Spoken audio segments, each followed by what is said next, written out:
పల్లవి second రౌండ్కి qualify అవుతుంది. ఇటు అక్షిత కూడా సెకండ్ రౌండ్కి క్వాలిఫై అవుతున్నట్టుంది. ఆ తర్వాత ఇక సెకండ్ రౌండ్లో రూల్స్ ఏంటంటే ఇక నెల్లూరు నిర్జ ఇలా చెప్తూ ఉంటారు. అక్కడ అన్ని కట్టెల పొయ్యిలు అవన్నీ పెట్టుంటాయి అనమాట. ఇక రకరకాల పిండి వంటలు చేయమన్నట్టుగా ఒక్కొక్కరికి ఒక్కొక్క డిష్ ఇస్తారు, వాళ్ళు చేయాలన్నమాట విదిన్ టైంలో. ఇక కట్టెల పొయ్యిలు అవి చూడగానే ఇక వంటలు చేయాలి అని చెప్పి చెప్తారనమాట. ఇక అప్పుడు ఈ రోజుల్లో ఈ కట్టెల పొయ్యి ఇది ఇచ్చారేంటండి, గ్యాస్ స్టవ్ అది ఇవ్వకుండా అని చెప్పి అంటుందన్నమాట అక్షిత. ఇక అప్పుడు నెల్లూరు నిర్జ అంటుంది, అదేంటమ్మా మన పూర్వకాలంలో మన అమ్మమ్మలు అమ్మలు వీళ్ళంతా కట్టెల పొయ్యిల మీదే కదా మనకి వంటలు చేసి ఎంతో రుచిగా టేస్టీగా పెట్టేవాళ్ళు.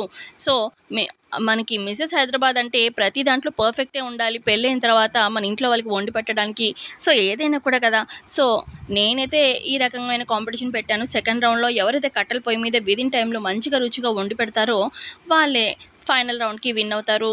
సో మరి టైం స్టార్ట్స్ అని చెప్పి అనగానే ఇక ఇటు వంటలు అది స్టార్ట్ చేస్తారనమాట. ఇక అక్షిత తనకు వచ్చిన వంట ఏదో ట్రై చేస్తూ ఉంటుంది. ఇక ఇటు పల్లవి కూడా బాగానే వంట చేస్తూ ఉంటుందన్నమాట. ఇక పల్లవి వంట చేసేసి మొత్తానికి అంతా కంప్లీట్ చేసేస్తుంది. ఇక కంప్లీట్ చేసి మూత పెట్టి ఈ బాండీని పక్కకు అలా పెడుతుందనమాట.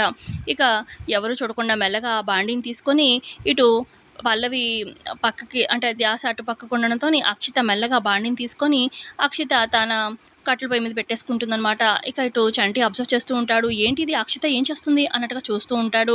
ఇక ఇటు పల్లవి, ఏంటి అక్షిత నువ్వు చేసింది, నేను వండింది తీసుకెళ్ళి నువ్వు అక్కడ పెట్టుకుంటావేంటి అని చెప్పి అనగానే, అరవ్వే అరు, ఏంటి నువ్వు చేసావు కరెక్టే, నేను తీసి పెట్టుకున్నాను, నేను చేయలేకపోయాను, నేను అందుకే నీ తీసి పెట్టుకున్నాను. ఇప్పుడు ఏంటి